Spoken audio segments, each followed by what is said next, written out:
Solamente es por la gracia de Dios. El reino se recibe por revelación. Y solamente por revelación el Padre puede darte los misterios del reino para que tú los puedas conocer. Es su gracia. No es el esfuerzo del hombre, ni es el poder del hombre. Es la gracia de Dios. Amén. Y hay algo muy importante. Yo quiero enseñarte o quiero compartir con ustedes en este tiempo. Es bien cierto que cuando tú empiezas a moverte en el poder del reino de Dios, es bien cierto que empieza a llamar la atención, pero hay algo que es sumamente importante que nosotros podamos entender, y eso que yo quiero que podamos entender lo quiero platicar este día, porque detrás de todo el poder que se manifiesta del reino hay un entendimiento y una revelación del reino de Dios. Es decir, los milagros, las sanidades, las señales, los prodigios son la consecuencia de vivir dentro del reino de Dios, y no los milagros, las señales, los prodigios son para establecer el reino de Dios.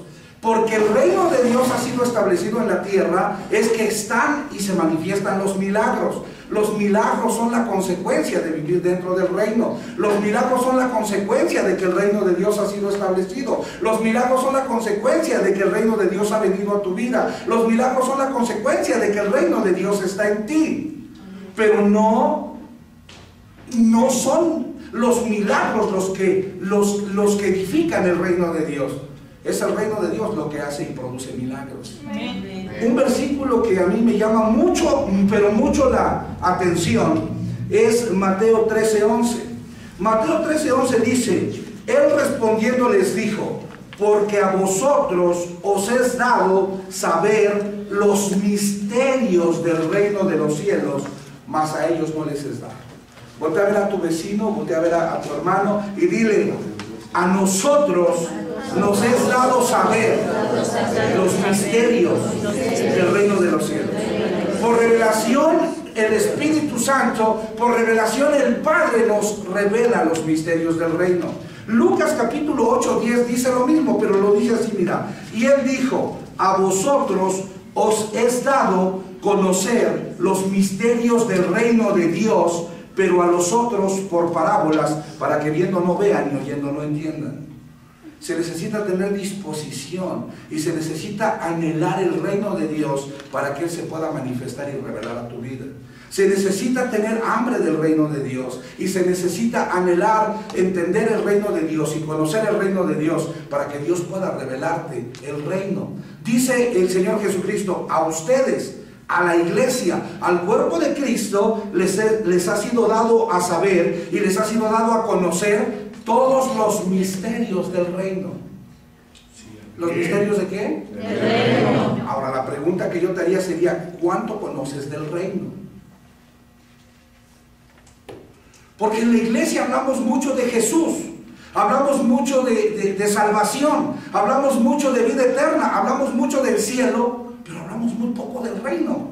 Y cuando Jesucristo comienza a predicar el Evangelio, en Mateo 4:17 dice: arrepentíos, porque el reino de Dios se acerca. Y Jesucristo, Mateo 4:23, predicaba el Evangelio del reino y sanaba enfermedades y dolencias y echaba fuera demonios.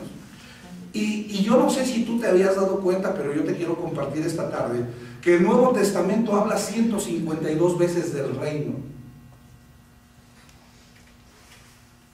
152 veces habla el Nuevo Testamento del reino. Y esas son muchas veces para que para Dios sea insignificante el reino o para que no sea importante el reino. Cuando Jesucristo vino a la tierra, cuando Jesús nació y empezó a predicar, Él dijo algo sumamente trascendental en Mateo 6:33. Él dijo: buscar primeramente, buscar primeramente. Mira que Jesucristo no te habló de nacer de nuevo, que Jesucristo no te habló de buscarlo a Él, no te habló de buscar su sangre, Él te habló de buscar su reino. Dijo: mas buscar primeramente el reino de Dios y su justicia, y todas las cosas te serán añadidas. Todas las promesas del Padre están diseñadas para el Hijo, pero en el reino.